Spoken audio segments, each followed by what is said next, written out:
Thank you for joining. Hello, everyone. Thank you for joining us today. We're just about to get started, just having a moment to make sure everyone has joined us on the stream. I know it's a busy part of the week, so appreciate you taking time out of your busy schedules to join us for our session on Daisy Buchanan. So this is actually the fifth lesson of our The Great Gatsby series. And if this is your first time joining us, please take a look at the other series that we have, which are Othello, A Streetcar Named Desire, and this is our third in The Great Gatsby.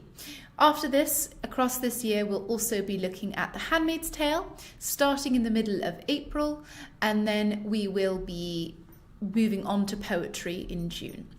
So this is in order to provide free streams for Key Stage 5 English students across the year for A-level English literature in order to broaden and deepen their understanding of A-level English literature and in order to address some of the topics that come up most frequently on A-level English exams in terms of choices of texts. So, of course, we've already covered our drama portion, and now we are looking at some of the most common prose texts so that you just have another layer of support in ensuring that you really know these topics well.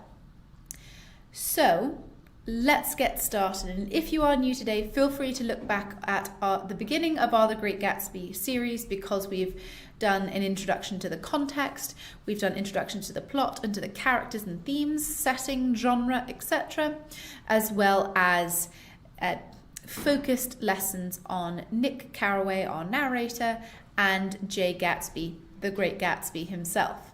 And today we're going to be looking at Daisy Buchanan. If you are new, I'm Eleanor. I'm one of the English teachers at my EdSpace and one of the Key Stage 5 teachers who will be providing you with free streams for not just English, but for all of your subjects across the year. If you want to see more of this content, we also have my resources, which if you search, will come up with loads of different study notes for lots of different topics, English as well as your other A-level topics as well, that will help you to revise. And as someone who contributed to a lot of that creation as well, it's a really valuable resource for you to have. If you want to take a look at our YouTube channel as well for my EdSpace, it's myedspace_English, and there's a load more talking about the different A-level texts that we study. So let's get started with reviewing Daisy Buchanan. To start, what do we know about her? What can we say about Daisy? Why, in fact, is she such a big deal, really, in the mind of Jay Gatsby, as well as in the procession of the story? Feel free to comment your ideas into the chat so we can take a look at them together, but I will get us started with thinking of Daisy. Firstly, Daisy is beautiful, isn't she? That is really focused on a lot. She is this absolutely beautiful, sensual, and beloved character, not only by Jay Gatsby, but also by her husband Tom to a certain extent, by Nick to a certain extent, by Jordan. She's just fascinating to everyone. Some people attribute this to her voice, that she is just absolutely so desirable and full of life, particularly compared to the other characters.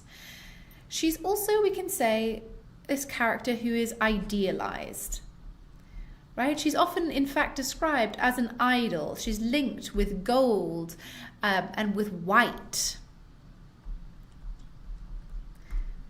across the text.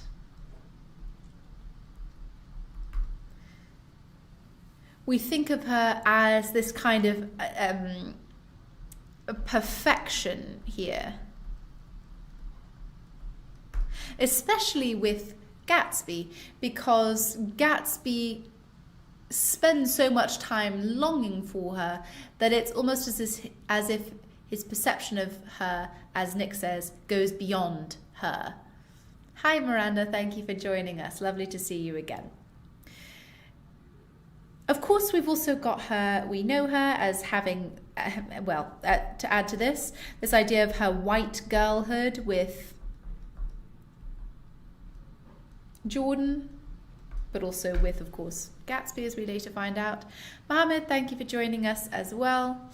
And we know that she previously was in love with Gatsby. And it seems like this is really a real love. As we see in the narration described by Jordan, she was clearly in love with him, he was clearly in love with her. That packing in the middle of the night to say goodnight or say goodbye to an army soldier before going off, she stopped from doing this by her family, but it seems like she really was in love with him.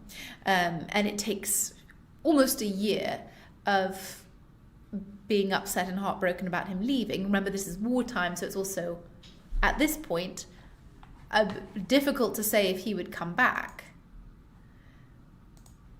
So she is setting all her hopes on this character. And then now, before he comes back, she marries Tom Buchanan, who is the sort of pinnacle of old money, upper class power and elitism. And it's this tension between these two, between Gatsby and Tom, that really performs and develops quite a lot of the tension between this, across this novel. Because she was in love with Gatsby and it seemed like real love, and now she loves Tom. And Jordan does make a point of saying that she hadn't seen a girl so, completely enamored by her husband. But it seems that something happened here where something was given up. Something was lost, something was surrendered. And we can come to different conclusions about what that was.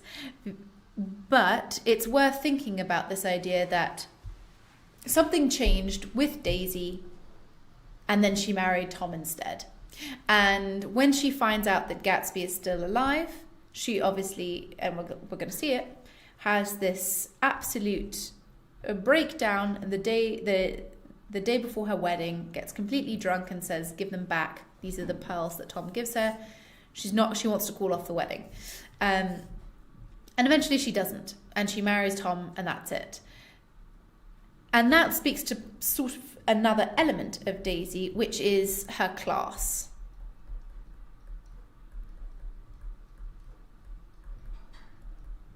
Which, if she had married the poor soldier, that would have suffered her upper class status, her upper class lifestyle. Whereas with Tom, it's reinforced and even added to. So we do need to think about the idea that for a woman of the time, an upper class status and status in society through marriage is a form of protection and security. Remember, at this time, women couldn't have a separate bank account from their husbands. Women who remained unmarried didn't have any kind of social power.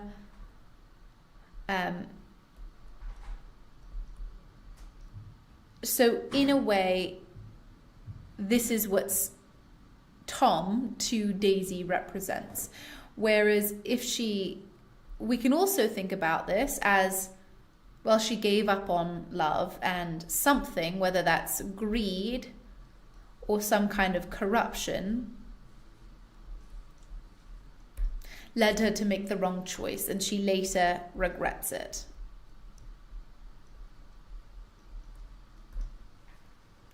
However, with this, we also need to think about the ramifications of this, because Daisy's also considered careless, isn't she? Even before we find out that she essentially helps to sacrifice Gatsby for her own wrongdoing, for killing Myrtle, which she does, she is careless. She is able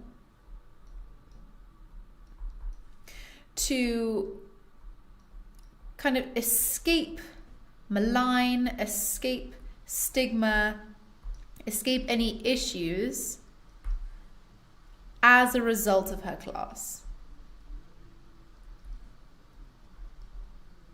So there's something here not only in thinking about her upper class status as a reason for her marriage, but also think about what this upper class status either reveals about her or has made her like. And that's interesting, particularly when we think about the intersection here between gender and class, because in some ways Daisy is extremely dependent on the men in this novel, because she on her own can't survive successfully and cannot remain protected in society. But then also in some ways she is really the villain here, in the fact that she kills Myrtle. So in a way, yeah, she's a murderer. And a murderer who escapes scot-free. But we also have her as someone who disappears. And perhaps that's something to do with this element, right? That idealization. She disappears at the end of the novel.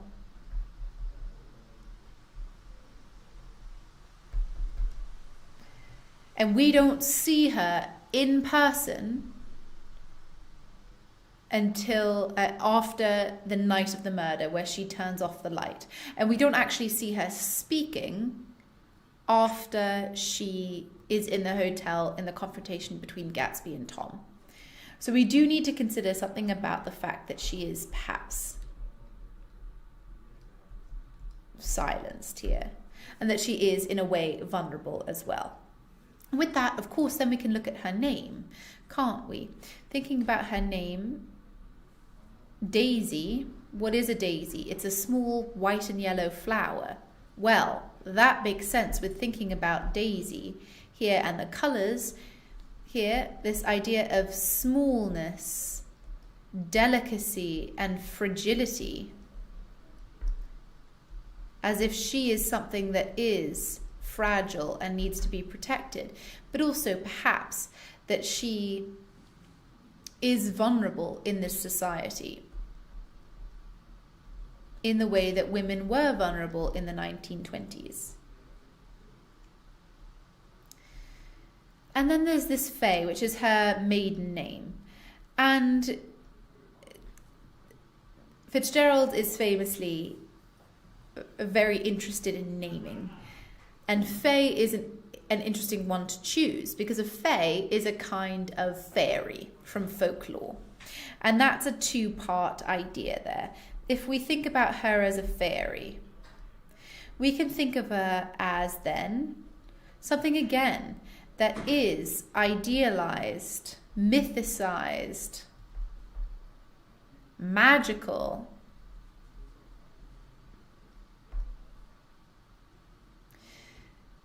But we can also think of her as flying away, disappearing, escaping, or putting perhaps a spell on Gatsby.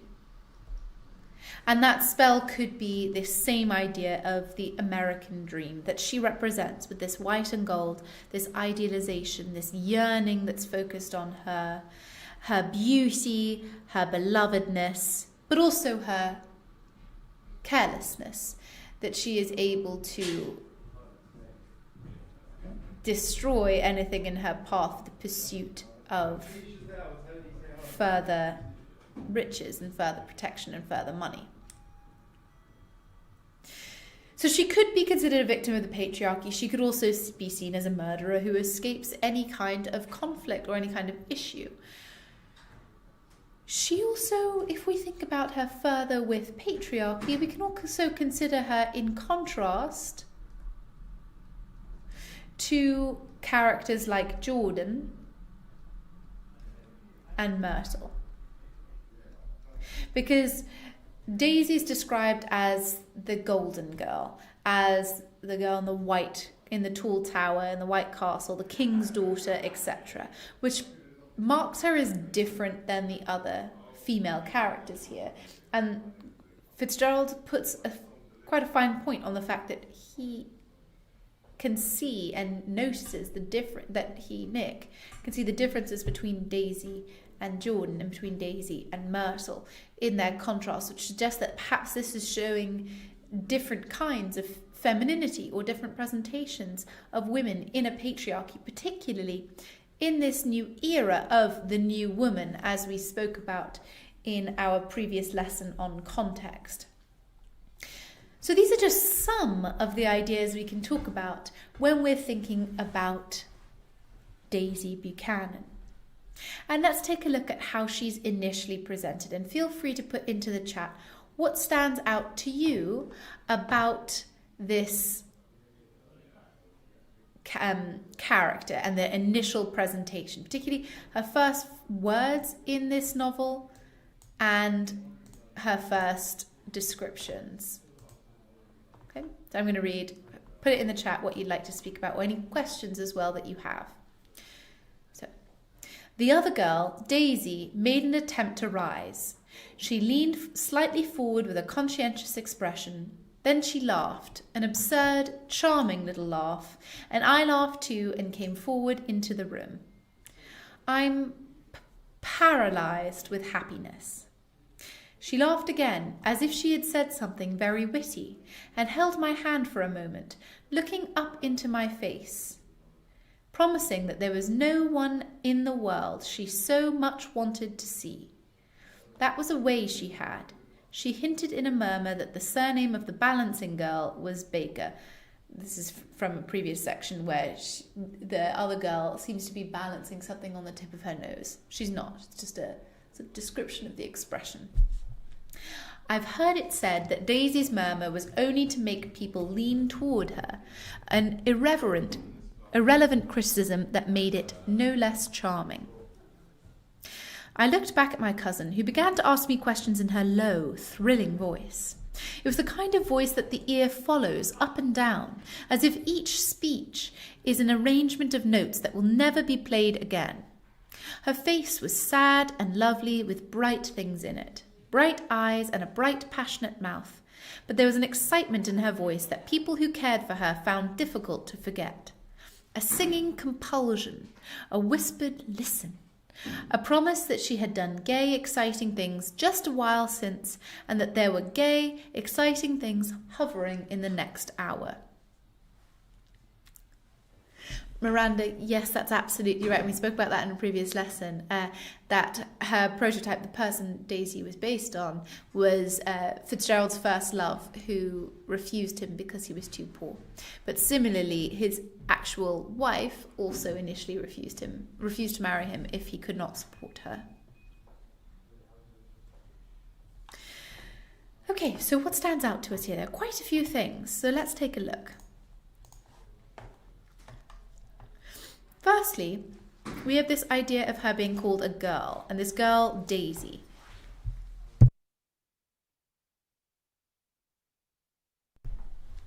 Excuse me, just needed to sneeze.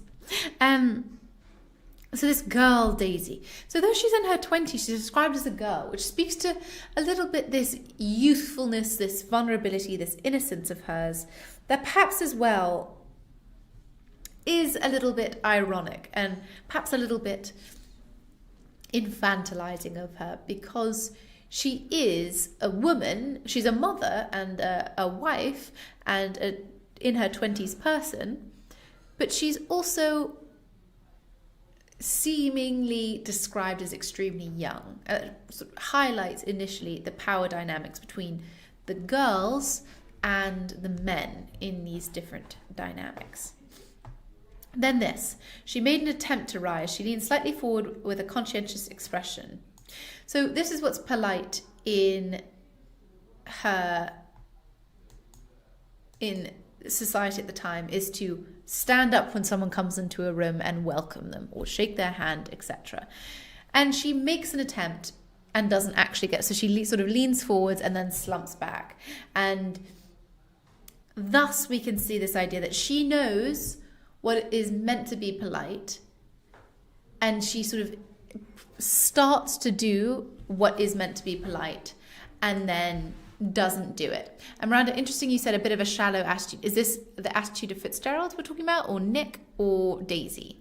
And bear with me because I've just got an indication that my screens need to be refreshed at the back. So I'll be right back. Have a think about what this suggests.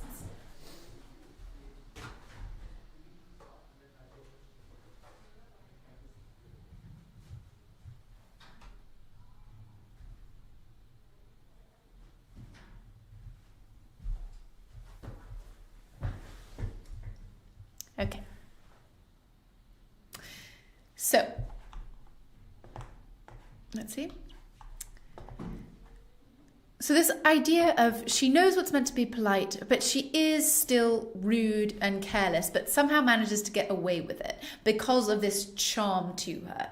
So she knows what she's meant to do. She sort of starts to perform this expectation and then doesn't, but gets away with what would otherwise be considered rude because she is charming. And that really does foreground something about her of failure to follow expectations and performance and upper class values, but also this idea of charm and charisma and lack of conviction, that she doesn't follow through. Okay, something that's extremely notable if we think of foreshadowing. Daisy is someone who follows some type of rules, but yes, somehow carelessly. Exactly, Miranda. Yes. And then this idea of her laugh, an absurd, charming little laugh, and I laugh too. So this idea that she does things like laugh for this kind of reaction. She does this little laugh that's affectation that makes other people laugh and thus sort of puts them at ease or makes them feel desired. And again, this charm is how she gets away with things. It's an affectation. And again, we've got this idea of her voice immediately fixated on. We see her voice before we ever hear what she looks like. So this idea of the attraction to her is this attraction of her voice here. It's this kind of seductive voice, if that makes sense. And she says, I'm paralyzed with happiness. Now, this is quite an unusual way to speak, isn't it? I'm paralyzed with happiness. I'm so happy I can't move. Is Daisy really this happy? It doesn't seem like it. Miranda, exactly. Yes, absolutely. I think in a lot of cultures, it's still accustomed to, when a visitor arrives, you stand up and welcome them. You don't sit in your seat. So this idea of her being paralyzed with happiness, she's not so happy that she can't move, right? So this then is not true.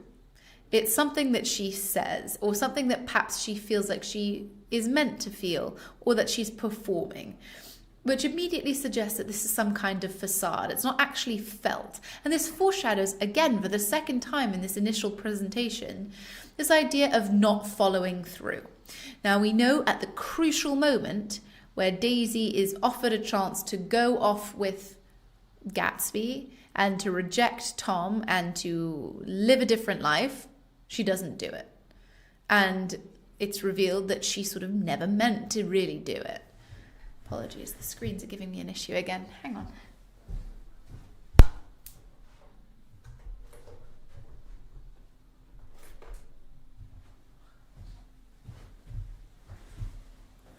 Apologies. So this foreshadows the fact that she says things she doesn't mean.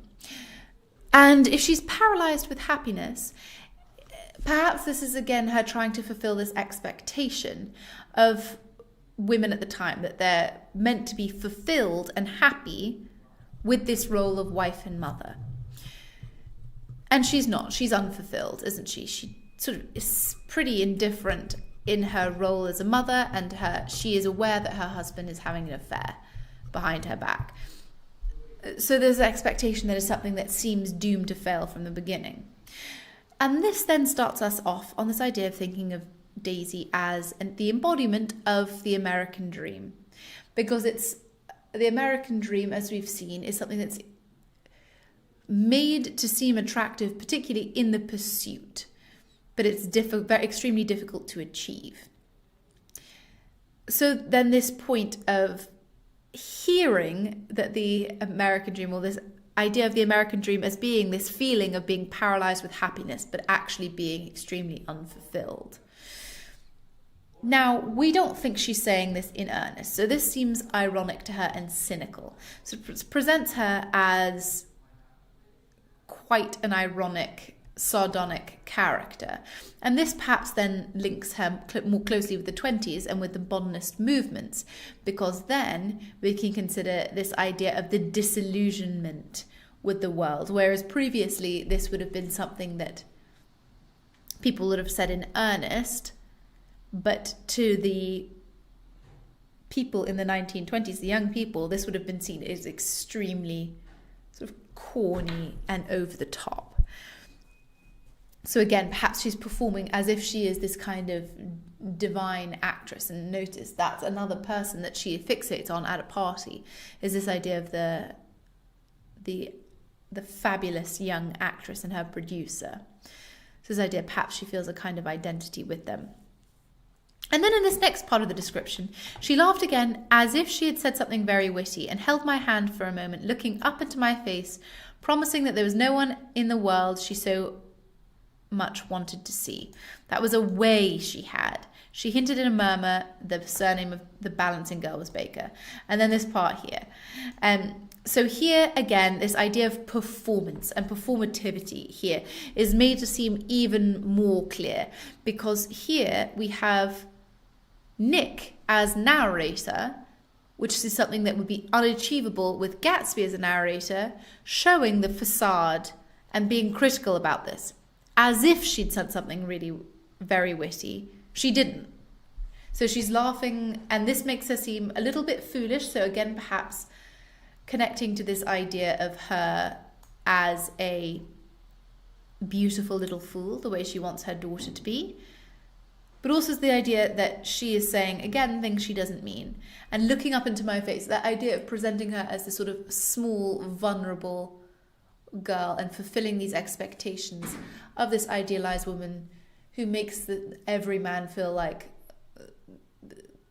completely validated and connected.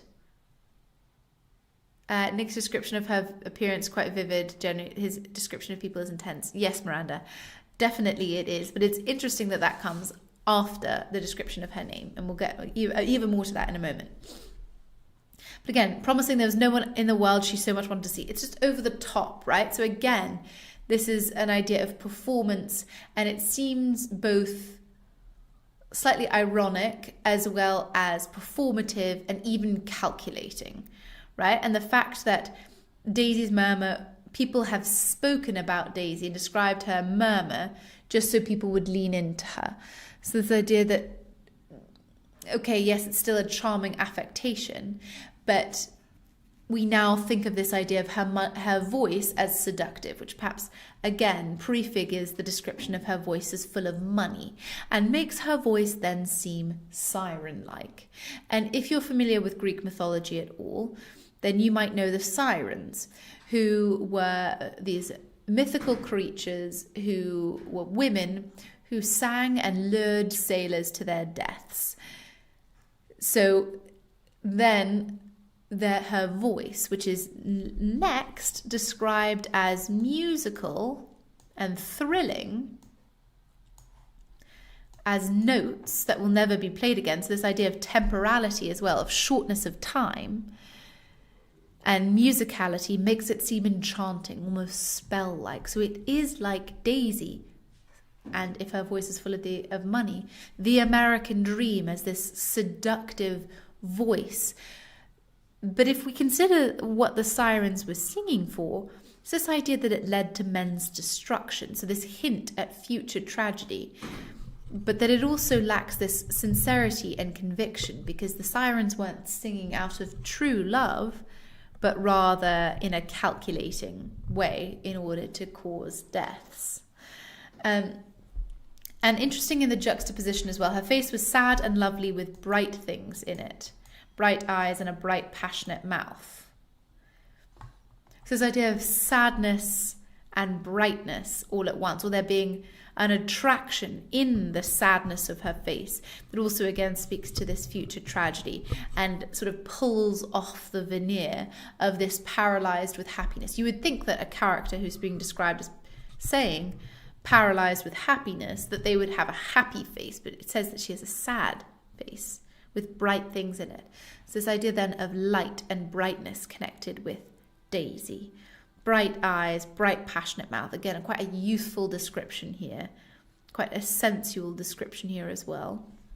And there's an enchantment in her voice, again, or excitement in her voice, that men who had cared for her found difficult to forget. So this idea of her then as memorable, as I said, enchanting.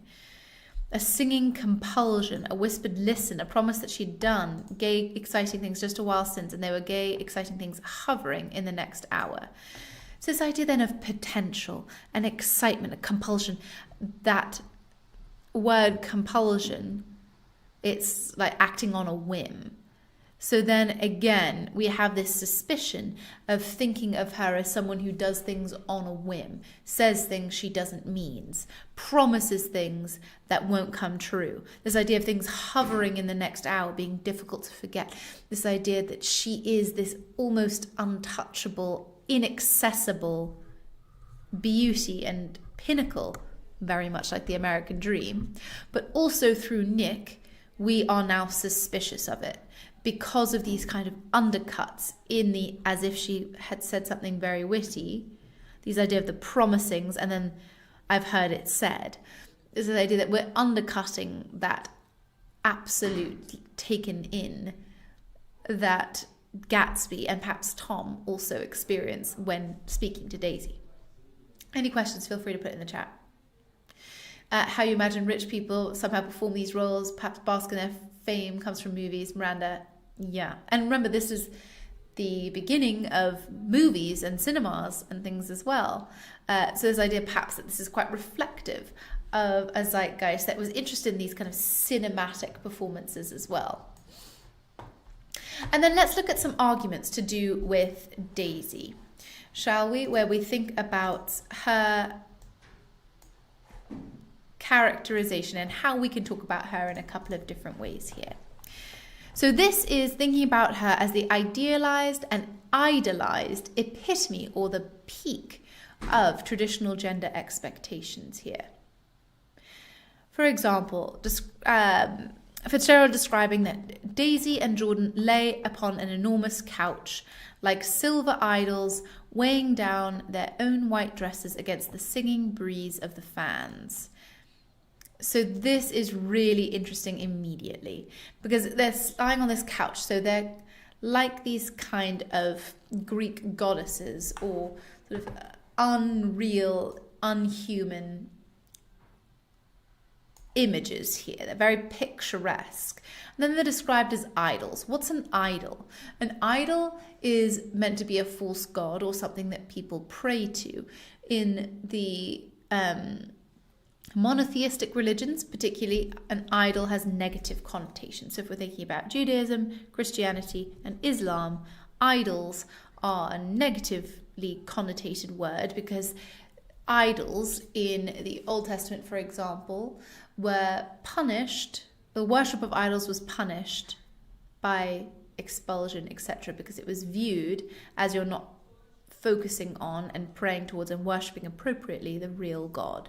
So silver idols, then we're linking wealth to this idea of worship, and then thinking about both Daisy and Jordan as these kinds of goddesses. But with idol, then we think about this falsity and falsehood to these idols that implies that they aren't actually real, or they're not something that characters should pray to. They won't fulfill it. They are false and they'll lead to punishment.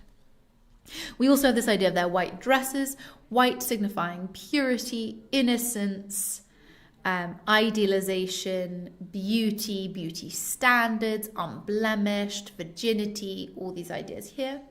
And then the singing breeze of the fan. So again, it's this very cinematic view of them, almost as if they're in a picture of two goddesses in Greece lying out on huge divans. And this singing breeze of the fan, again, there's this musicality that almost seems ethereal, of everything is floating and they're lying there and the fans are singing, etc. Right? This then pairs with the presentation of Daisy across the text, because let's look at how else she's portrayed. In Jordan's own recollection of their childhood, she describes the largest of the banners, the largest of the lawns belonged to Daisy Faye's house. This Daisy Faye, she's given both names perhaps to underscore again that fantastical, idealized description of her as this fairy-like, unreal character. She was just 18, 2 years older than me, and by far the most popular of all the young girls in Louisville. Again, girls, so we have that idea. She's just 18, so she is an adult, but she's a young girl still.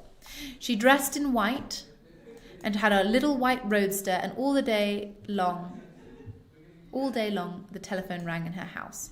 This idea of her being desirable and her immediate and deep link to whiteness.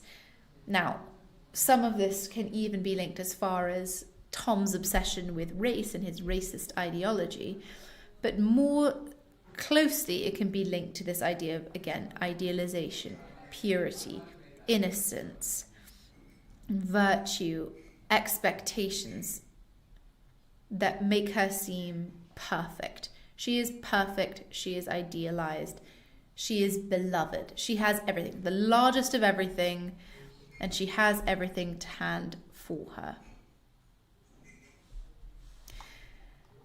And interestingly as well, when Gatsby's recounting his story, Nick describes it as he found he committed himself to the following of a grail. Now, what's a grail? This is most commonly comes from the Holy Grail, which is the cup that Jesus was meant to have drunk out of during the Last Supper. So the cup into which he performed the miracle of the Blessed Sacrament in Christianity. And during medieval times, this became a particular fixation of knights and explorers, etc., to find the cup that Jesus had drunk of, which people thought would be able to be found because it would have sustained some kind of indication that Jesus, who was believed to be God in Christian belief, had touched it, but also this idea that it perhaps would have some kind of power still attached to it. So this idea of him following a grail, and by the way, they never found it, perhaps because it was a cup that now was used 2,000 years ago and perhaps, broken at some point or lost at some point. So this idea of pursuing a grail is essentially the idea of pursuing this impossible to achieve or impossible to find or impossible to own object. But it's also this object of worship, of mystery, of fixation, of interest, and of devotion. There were entire groups of people, particularly during the Crusades, who were seeking to find the Grail, who dedicated themselves to the Grail. And so Grail now, this unachievable mystery. So she isn't a person in a way to Gatsby. She is an idea. She is an idealization itself. And so he committed himself to this. That's when we think of him reaching out to the green light and trying to accrue all of this wealth. It's really this idea of the impossible expectation because Daisy is so idealized here. There's a religious connotation that the period was a decline in faith replaced by money or some other fetish. Miranda, absolutely. Because if we're thinking about him trying to pursue a grail in the 1920s, then yes, the new modern grail is not religion, but is rather materialism, is capitalism, is money. So he committed himself to an idea. What is that idea? The American dream. Absolutely. And the fact that it's described with religious imagery thus speaks to the absolute faith and power people put into money, materialism in the Roaring Twenties, and what Fitzgerald is trying to critique. This idea that it actually corrupts people, unlike a grail, which supposedly would purify people, this actually would corrupt them. And then as well, at his lips' touch, she blossomed for him like a flower, and the incarnation was complete. So this idea of her then blossoming, hello Hakeem, thank you for joining, blossoming for her, this idea of her being linked to flowers, to fertility, to innocence, to youthfulness, that is linked to her name as well. This idea of potential with her, that links to those ideas of promise already spoken about, and then the incarnation, so her being embodied, was complete. So perhaps this is the incarnation. It's unclear what specifically they're talking about. If this is the love of Daisy, the concept of Daisy, the pursuit of Daisy, the love of Daisy, it's hard to say, because this idea of the embodiment, but it again suggests some kind of religious experience here, right? The same way that in Christianity, bread and wine become body and blood is the belief. This is, again, the incarnation. It's as if she, the idea, has become flesh and blood. So he has put all of these ideas from previously in his mind of wanting to achieve the American dream, Dan Cody thinking that he didn't belong where he grew up, into this further idea of this is who it is. Getting her is getting everything that I want. And he says as well, it excited him too that many men had already loved Daisy. It increased her value in his eyes. So then this is a little bit then trickier if we're thinking about traditional expectations, because in traditional expectations, she is this more passive idea. But thinking then this idea of increasing her value.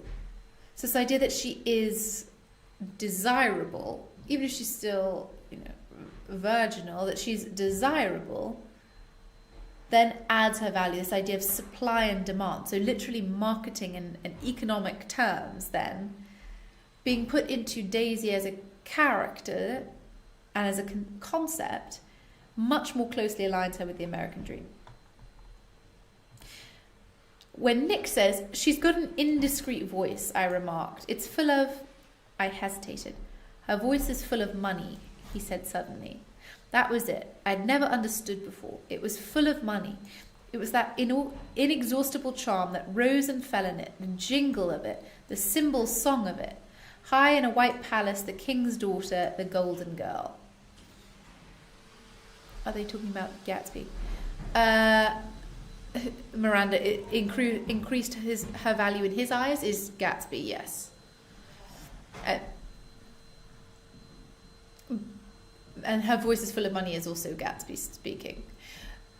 So yes, so then again, Daisy's voice is fixated on, describing it as a jingle, symbols, but what does that sound like? It does sound like money. It sounds like coins. It sounds like gold and silver, right? Jingle symbols are literally golden in colour. high white palace, the king's daughter, the golden girl. It's this idea of her as this idealized damsel in distress, perfect, desired, adored, out of reach person. And this being linked with money then links this siren song of beauty and the American dream and Daisy all wrapped up into one. And then after this, he hadn't once ceased looking at Daisy, and I think he revalued everything in his house according to the measure of response it drew from her well-loved eyes.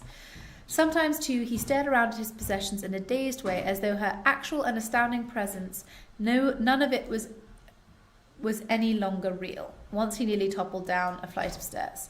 So here, he will not stop looking at her. It's like this idea that he has achieved his version of the American dream. He has got what he wanted.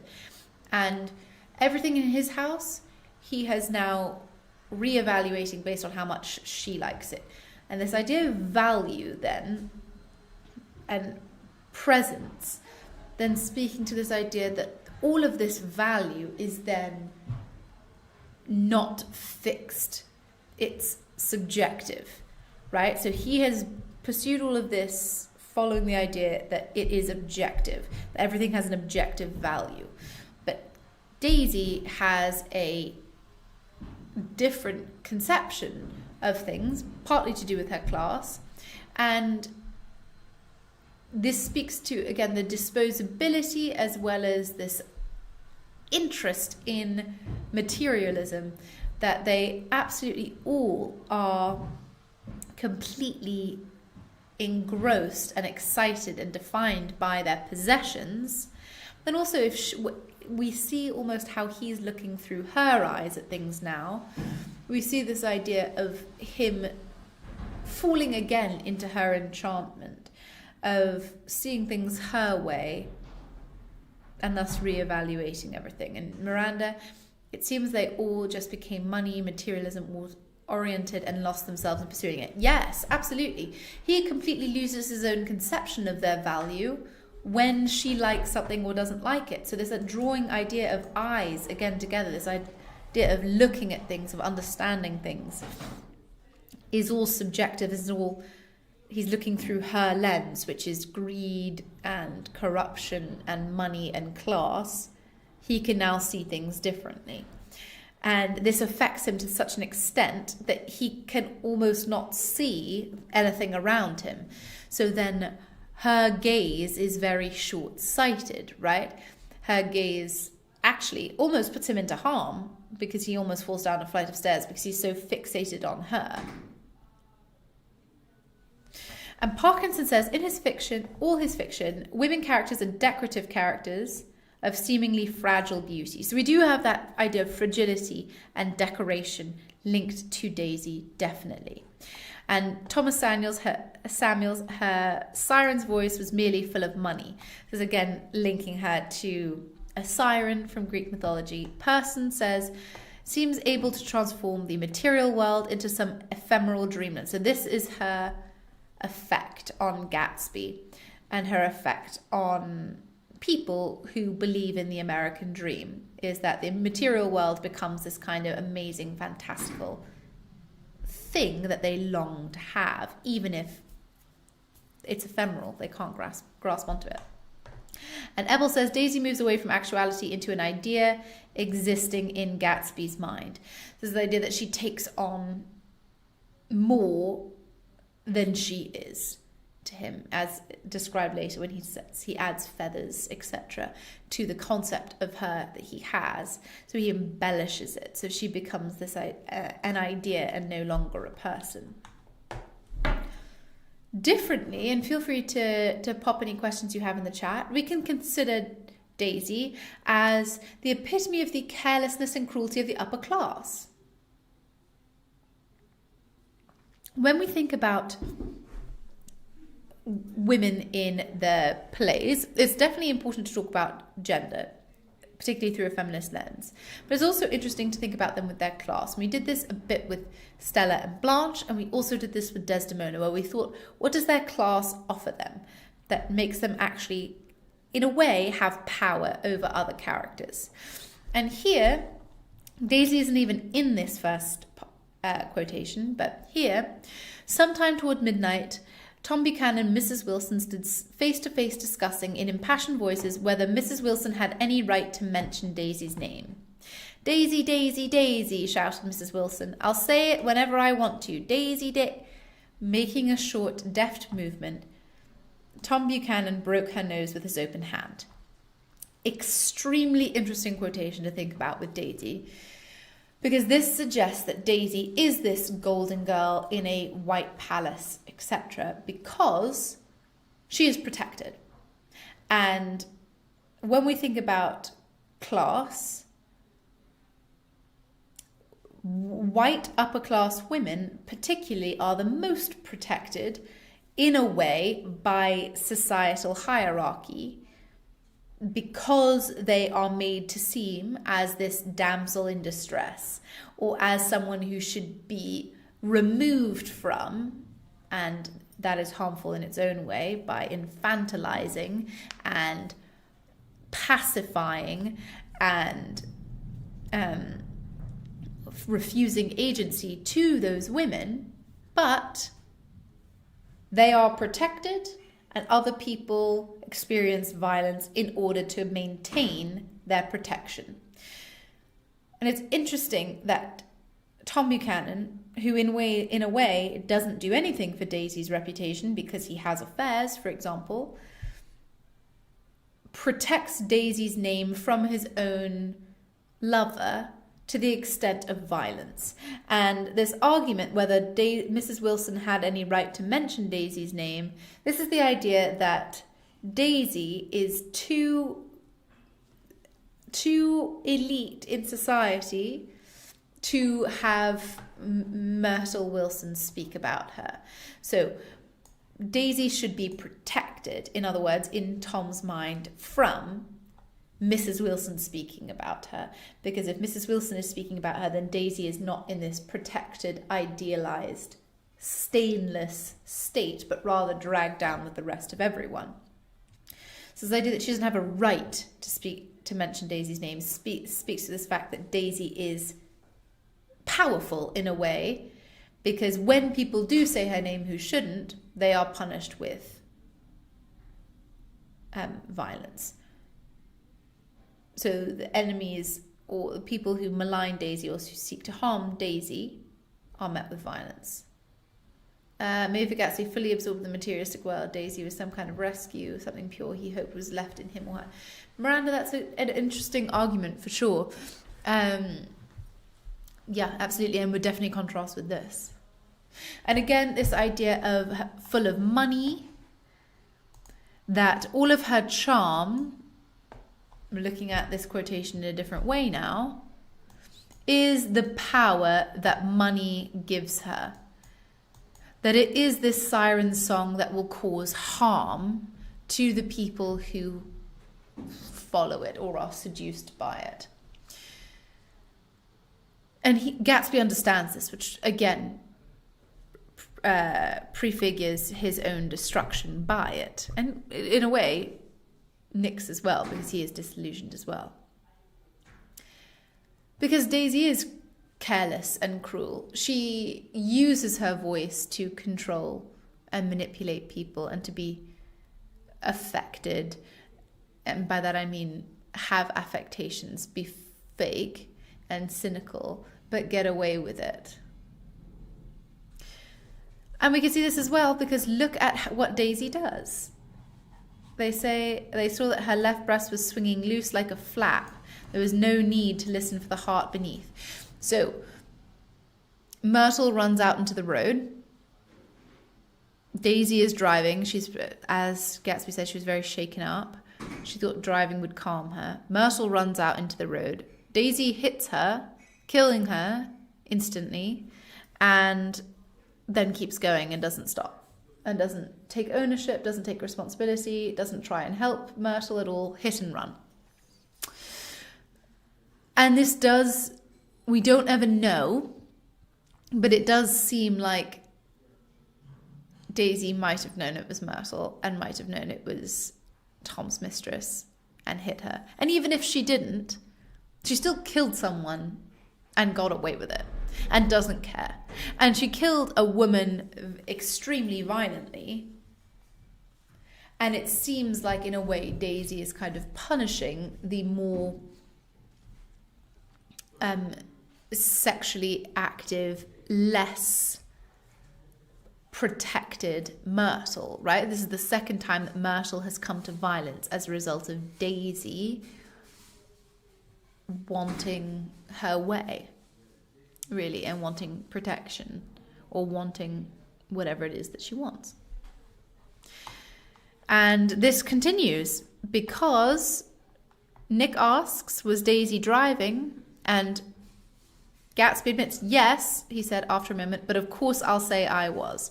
So again, we see someone else taking the blame, being sacrificed for Daisy's actions or lack thereof.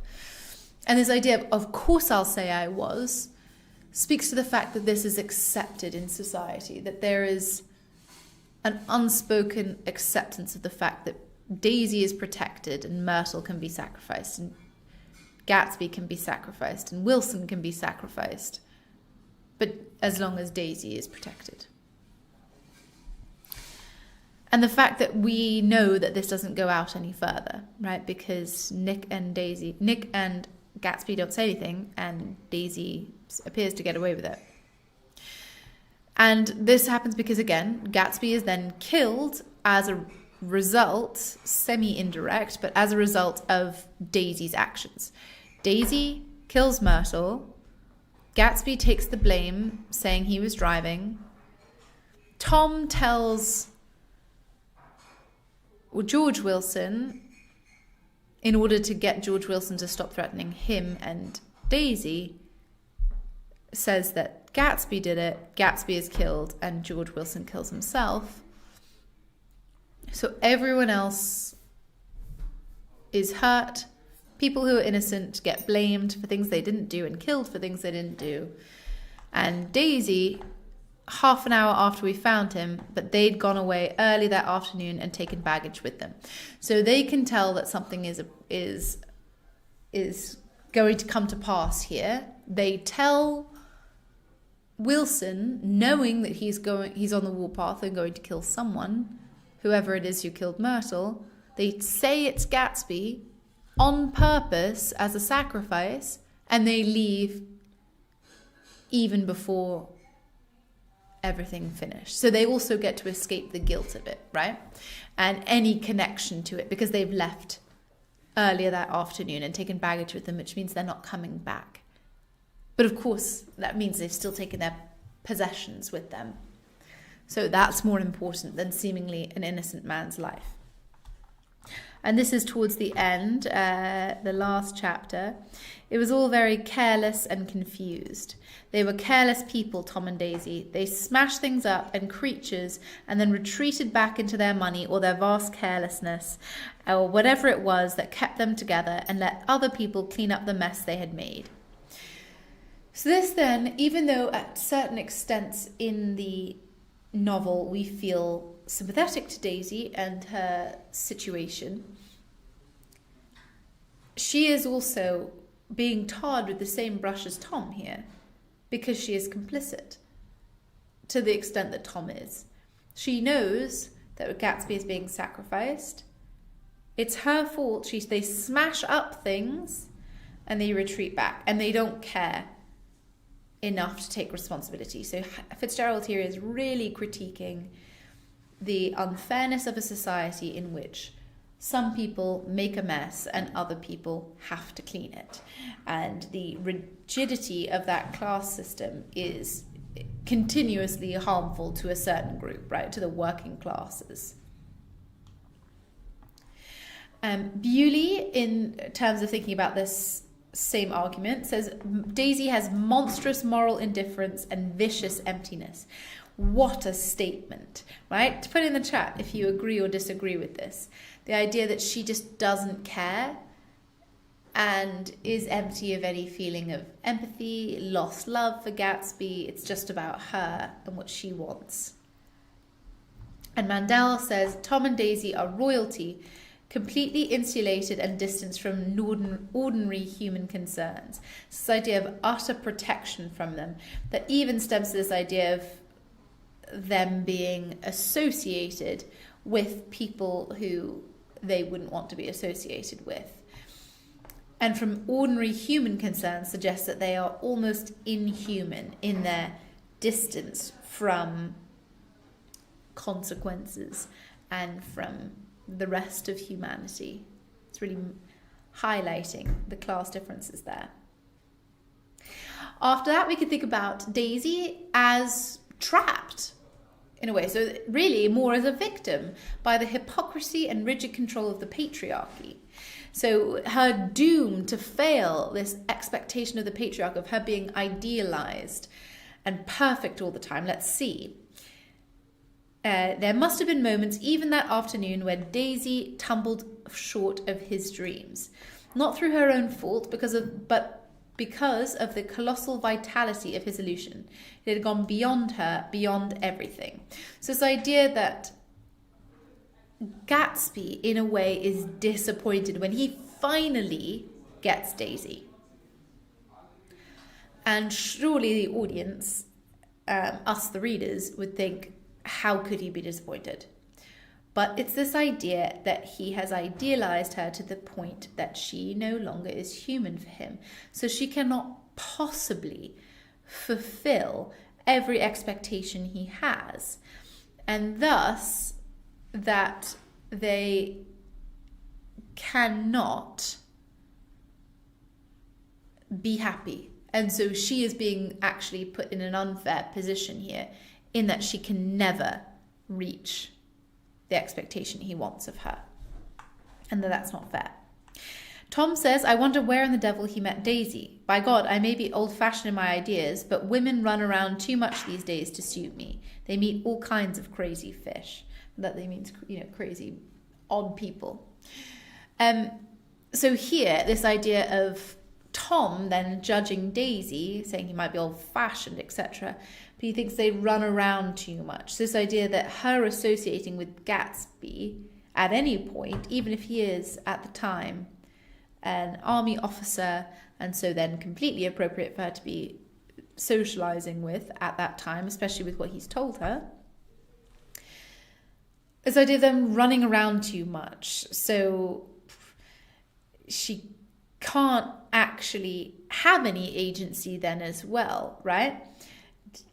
She isn't fulfilling Gatsby's expectation. She also isn't fulfilling Tom's expectation. This idea of running around suggests sexual profligacy, perhaps some kind of failing in this expectation of virtue and virginity or innocence or purity, that this is inappropriate behavior of hers. But that this is also extremely hypocritical coming from Tom.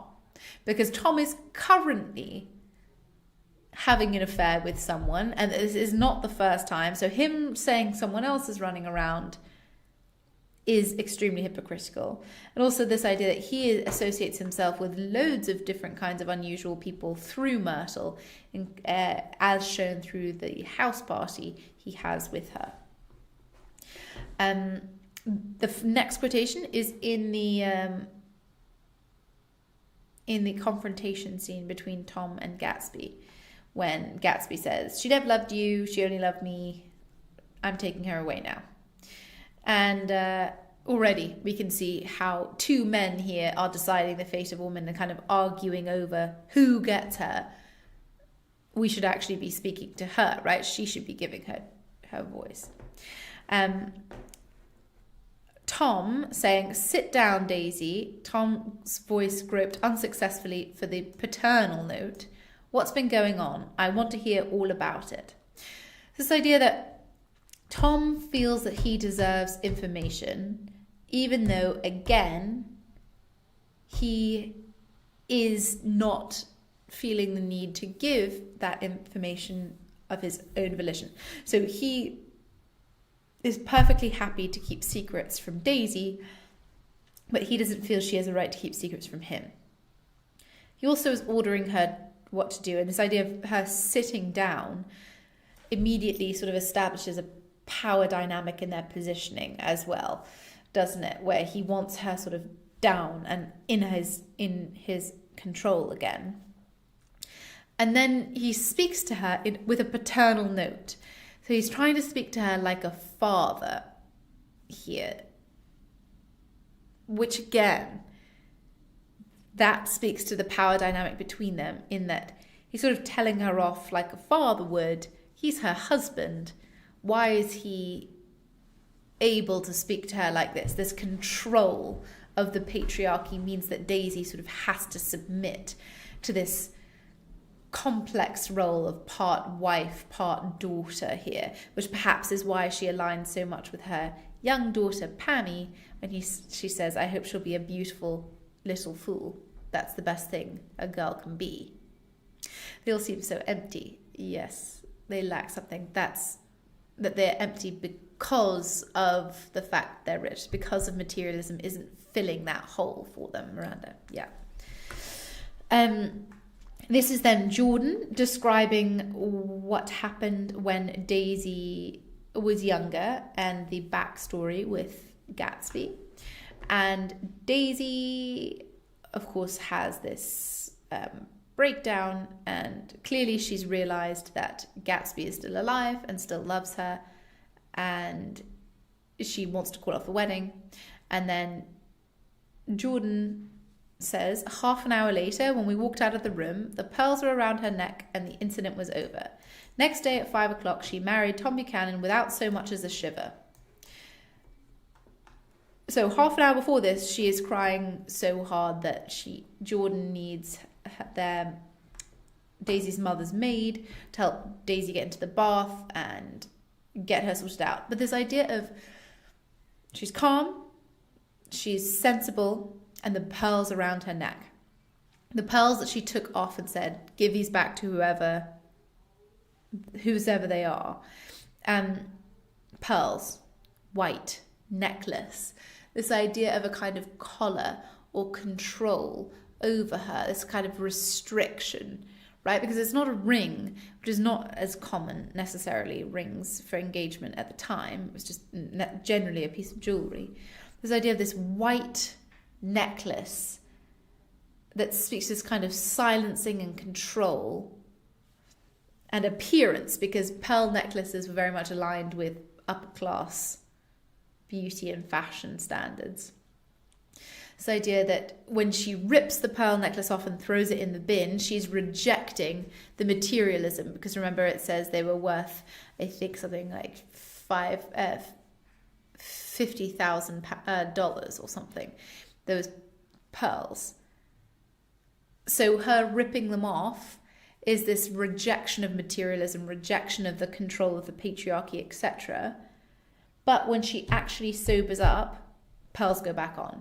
So in the way, yes, she can succumb to this idea of love, and she wants Gatsby, but not at the expense, so in her sober mind, of losing what she gains with Tom: safety, security, reputation, protection, her own life style able to continue. And this idea of the incident was over. This idea of permanent, this expectation that she just has to submit to what's happening, and that's it, and she'll be able to get on. And then she married Tom Buchanan without so much as a shiver, so she just is determined to do it. So in another word, she's submitted to the corruption, she's given in to materialism, and she's committed to it. And this then prefigures what will happen and foreshadows what will happen with Gatsby in the real confrontation. Because yes, she may rip off the necklace and say she loved Gatsby and that she hates Tom, she finds him disgusting, etc. But then the incident is over. She is sober.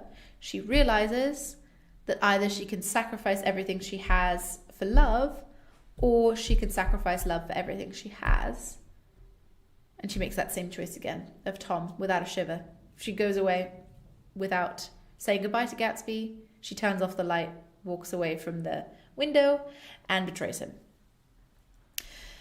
And interesting though, because it's not just Tom. Gatsby says, you never loved him. This is the second time he's told her, say that you never loved him. You never loved him. And she hesitated. So then that shows that Gatsby is putting the same demands on Daisy that Tom does.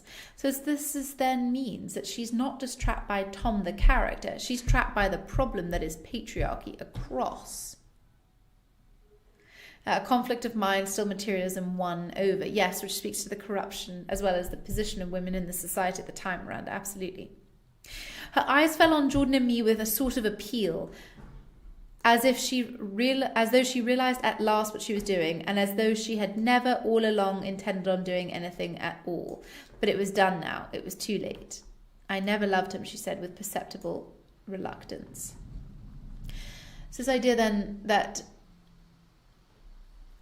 she gets herself into this situation, she hesitates because clearly she's recognised she either now has to go with Tom or Gatsby, and that's it. This is the moment.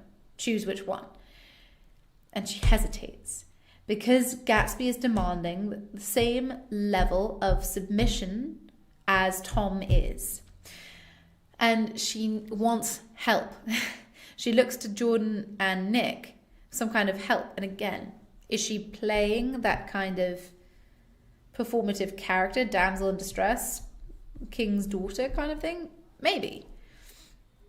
But it's this idea that she realised at last what she was doing.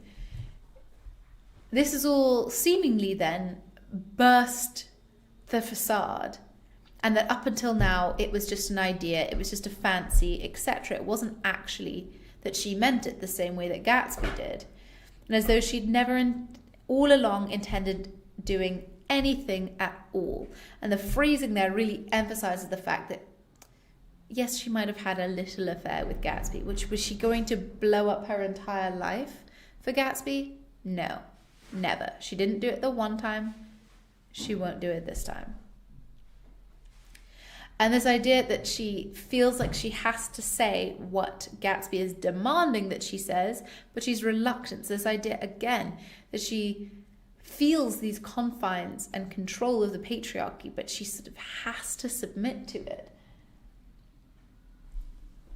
And then she says to Gatsby, "Oh, you want too much," she cried to Gatsby. "I love you now. Isn't that enough?" This is when he wants her to say, again, you never loved him. And Tom questions her and says, well, you did love me at one point. You know, at that point. It's been 5 years of them being married and they have a child together.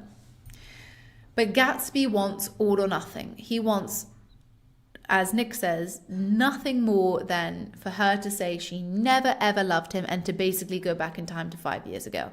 And that is asking too much of Daisy. It's too controlling, it's too rigid. And it's tough as well because she is really finally speaking some truth here of Gatsby. The same way that Nick tries to warn Gatsby, you want too much. You can't have everything. You have to make sacrifices and you have to accept that people are human. So perhaps here she's really commenting on this idea that people expect too much of her and of women at the time. And that final quotation there, the trouble is that sometimes she gets foolish ideas in her head and doesn't know what she's doing.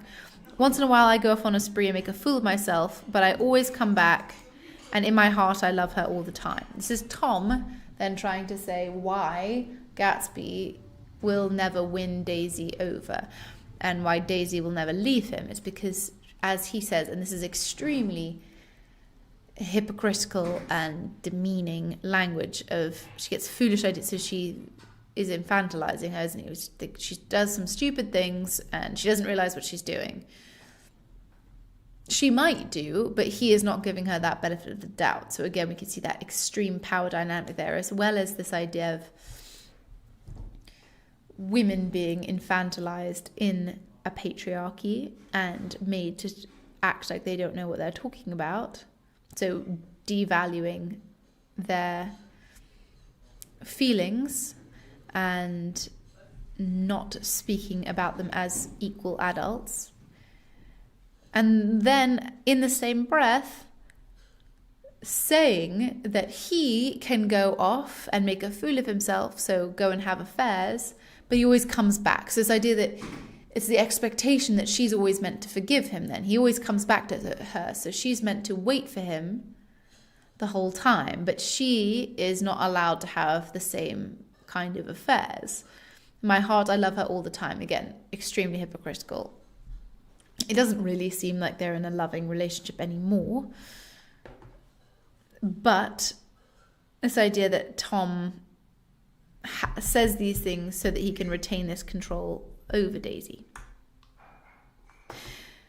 And if we're talking about Daisy being trapped, Flanagan is interesting, saying the weight that Gatsby's dream brings to bear on Daisy is unbearable. So this idea that he puts his dream on her, that she's meant to fulfill it, and that's not fair to have your dreams pinned on another woman or another person. Bewley says an emptiness that we see curdling into the viciousness of a monstrous moral indifference as the story unfolds.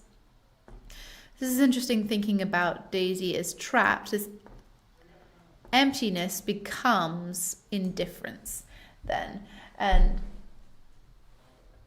the patriarchy thus means that Daisy can't act the way she wants to because she is this sort of empty vessel, idealized by men, and isn't allowed to act like a human, and that this becomes monstrous.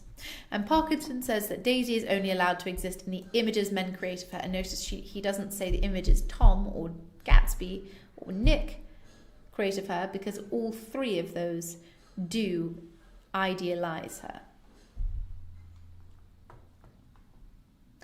We can also think of her as regretful of a nostalgic past to which she can no longer return.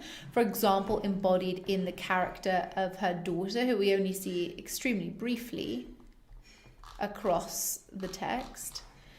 She says, "I'm glad it's a girl, and I hope she'll be a fool. That's the best thing a girl can be in this world, a beautiful little fool." It's this idea of wished ignorance and the hope that, unlike Daisy, the daughter will be beautiful, so thus will have status and power in society as a woman, but also that she will be unaware, a fool, unaware of how she is oppressed, and thus not made unhappy by it. So this then suggests that Daisy is made unhappy by it, right? That she's beautiful, but she's not a fool because she is aware of the fact that she's trapped and she can't escape the system and situation she's in. Then as well, as we said, this is in the anecdote about her past, her night before her wedding night. "Take him downstairs and give him back to whoever they belong to. Tell him all Daisy's changed her mind. Say Daisy's changed her mind." And look at her language here. It's clear that she's drunk, but it's the fact that she's slipped out of this idealization all of a sudden. And she's much more forceful here and revealed much more about her character here. And this idea that give them back to whoever they belong to. So this idea that she can't, in her drunken state, can't even bring Tom's name to mind. Or perhaps she's unable to say his name. She's changed her mind. However, it's too late, right? She's already engaged to be married. The stigma of a broken engagement would be too difficult for her to bear, especially if she were going to forego the security of a match like Tom Buchanan. It would be too difficult for her. So even if she does say that she wants this, it can't happen. She wants to go back and break things off with Tom, but she can't. This idea that Daisy's face was smeared with tears, this is when she re-meets Gatsby, and when Nick re-enters, and it seems as though it's been confirmed that she still has feelings for him. This Interesting. Smeared with tears. Yeah, Miranda, she did say something similar to it, yeah. This is Zelda Fitzgerald, really said something similar to that when Scotty, their daughter, was born. Smeared with tears, though, suggests this idea of a clouding, an interruption of this idealization. Everything is so perfect with Daisy. Everything's always white and gold. This idea of smeared suggests this kind of change to the vision, change to the... Look, it's almost like the tears have washed away or changed something about her face here. And she says, I'm glad, Jay. Oh, this is talking about the rain stopping. Went in the same scene. Her throat full of aching, grieving beauty to only of her unexpected joy.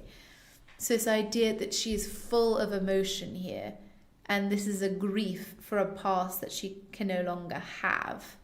And the fact that she's very happy to see Gatsby, but she's also grieving the life she could have had, and this is painful for her. And it says, it makes me sad because I've never seen such beautiful shirts before. This is one of the most quoted quotations from the text. And lots of people always ask, why does Daisy cry over a bunch of Gatsby shirts? A couple of different interpretations you could think of. These shirts as symbols of the materialism that Gatsby now has, the objects, the wealth he now has. And the idea that Daisy now realizes that she could have had both Gatsby and the security, protection, safety, etc. of the wealth that he now has. When he was a poor army officer, that's why he didn't have that. That's why she chose Tom. But now she's realizing she could have had both. Yes, materialistic, exactly. But also perhaps this is her confronting herself in this moment as to how far she has been corrupted, right? But it also, in another way, speaks to the fact that this is what makes her really break down and cry, is the shirts. This idea of how corrupted she is, that this is what she's grieving the loss of. Is it that she's confronting the fact that she has sold out to such an extent, or that she has actually missed out on a better wealth than Tom? It's hard to say. It depends on your argument of Daisy right now. And as I said, with this quotation as well, oh, you want too much, she cried to Gatsby. I love you now. Isn't that enough? I can't help what's past. She began to sob helplessly. I did love him once, but I loved you too. This idea that Daisy can't just be allowed to have a past, and she also can't, she's stuck between the two. She can't go back and undo choosing Tom and loving Tom when she did, and she also can't lie about it, but she also loves Gatsby now, but Gatsby won't accept only love now, but only love now and always. And Resnick says, the dilemma that Nick, Daisy and Gatsby face is, of course, a human one as well as an American one. Whether to embrace the dreams of youth and keep alive the hopes bred in innocence, or to face the reality that such dreams are inevitably elusive and illusory because they are part of the past. So here we can see, does Daisy give up this dream of having Gatsby, or try and return to it? She's kind of at an impasse from her reconnection with him until the end. Because she can't really accept that she's lost him entirely. Perhaps that's why she's grieving.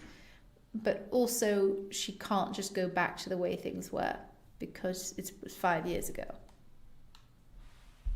And then finally, we can think about Daisy and Jordan Baker as two distinct characters.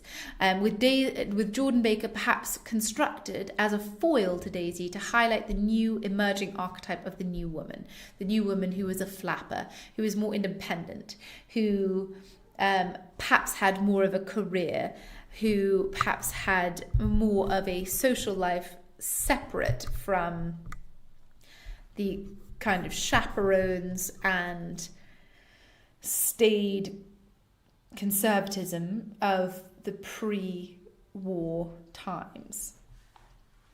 So this shows quite a contrast between Daisy and Jordan. So for example, Daisy, if he left the room for a moment, she'd look around uneasily and say, "Where's Tom gone?" and wear the most abstracted expression until she saw him coming into the door.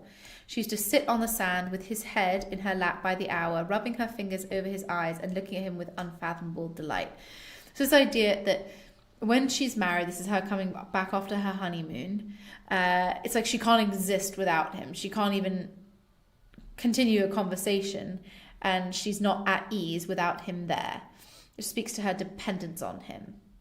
And this idea that he is her total delight. That's all the happiness she gets. So she's very conventional here. And the same with what Tom says, "I wonder where the devil he met Daisy. I may be old-fashioned in my ideas, but women run around too much these days to suit me." So this is speaking to Tom's view of women and the new woman, which would be that they should stop running around so much. Whereas Daisy, who seemingly only really had 2 serious relationships, was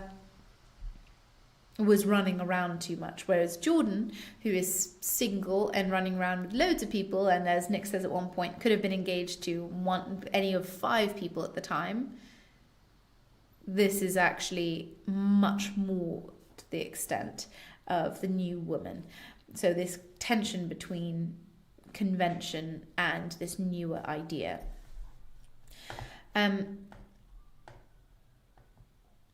Hello. Thank you for joining us. Hi. And then Jordan beside me, who, unlike Daisy, was too wise to ever carry well-forgotten dreams from age to age. So this idea that Jordan is sensible, wise, forward-thinking. Daisy is constantly lost in the past. So Jordan and Daisy then as foils, which is why their endings are so different, perhaps. Jordan also says, "Let's get out."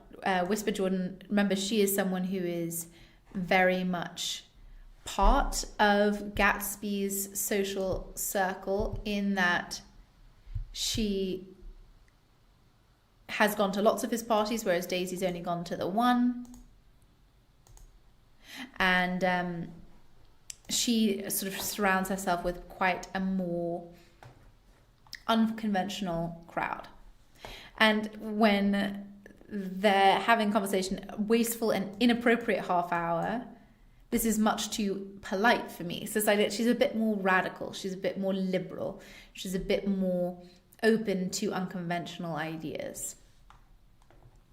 And then the next one, at first I was flattered to go places with her because she was a golf champion and everyone knew her name. Then it was something more. I wasn't actually in love, but I felt a kind of tender curiosity. So this idea that she is actually a sportswoman here.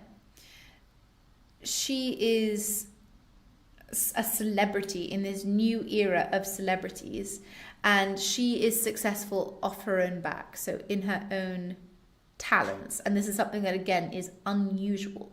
Sportswomen, a novel idea at the time. The fact that she's a celebrity and she's not relying on men, but rather Nick sees himself as a companion of hers rather than the opposite, shows this idea of her being a new woman with a career. Then interestingly as well, Jordan Baker instinctively avoided clever, shrewd men, and I now see this was because she felt safer on a plane where any divergence from a code would be thought impossible. She was incurably dishonest. She wasn't able to be at a disadvantage, and given this unwillingness, I suppose she had begun dealing in subterfuges when she was very young, in order to keep that cool, insolent smile turned to the world and yet satisfy the demands of her hard, jaunty body. So the idea of who Jordan is, and this is quite an interesting turn of phrase as well, because Jordan again is presented then as having this facade, but it's a different kind of facade than Daisy's, because she doesn't want to be at a disadvantage. She always wants to have an advantage over other people. She felt safe kind of when she knew she was better than other people. So she'd been dealing in subterfuge. She's been lying since she was young in order to have her facade and her wants both met at the same time. Whereas Daisy only has the facade, right? Her needs and her wants aren't met, whereas Jordan has both. This idea of the new woman being able to be more fulfilled in society. She also says, you said a bad driver was only safe until she met another bad driver. Well, I met another bad driver, didn't I? This is her speaking about her and Nick when they're breaking up. I mean, it was careless of me to make such a wrong guess. I thought you were rather an honest, straightforward person. I thought it was your secret pride. This idea of her confronting Nick, but then having a much more honest conversation than Daisy and Gatsby do. Because Daisy and Gatsby at the end, we don't see any of their final conversations because they're in the car and then split up, and Daisy is silenced for the rest of the novel. Whereas Jordan gets a last word. She says that she thinks that Nick is also a kind of a dishonest person, perhaps hypocritical, yes, of her, but she is saying a much more complex idea and created to be much more of a complex character than perhaps Daisy in a way is, or even someone like Tom is. Treadell says that Jordan Baker is the epitome of the emancipated young American woman and a more sympathetic and less superficial character than Nick allows. So in the fact that we do feel sympathy for her in a way, and she is a complex character, so we can understand a little bit more about her rather than just seeing her as an idealization here. And Kerr says no other woman in the novel has such control. Indeed, because we don't have a final word of either. We don't get her telling off. We don't get the other women telling off a man and then being able to walk away and say, tough luck. So in that way, she is very much a contrast to Daisy, who does sort of shrink back into Tom and then is silenced. So if we think about how to then consider Daisy Buchanan, we've got lots of different ideas. Thinking about her as idealized, thinking about her as careless and a part of the highest class of society and thus as the most careless. We can think about her as trapped as a victim here. We can think of her as an archetype in contrast to Jordan Baker.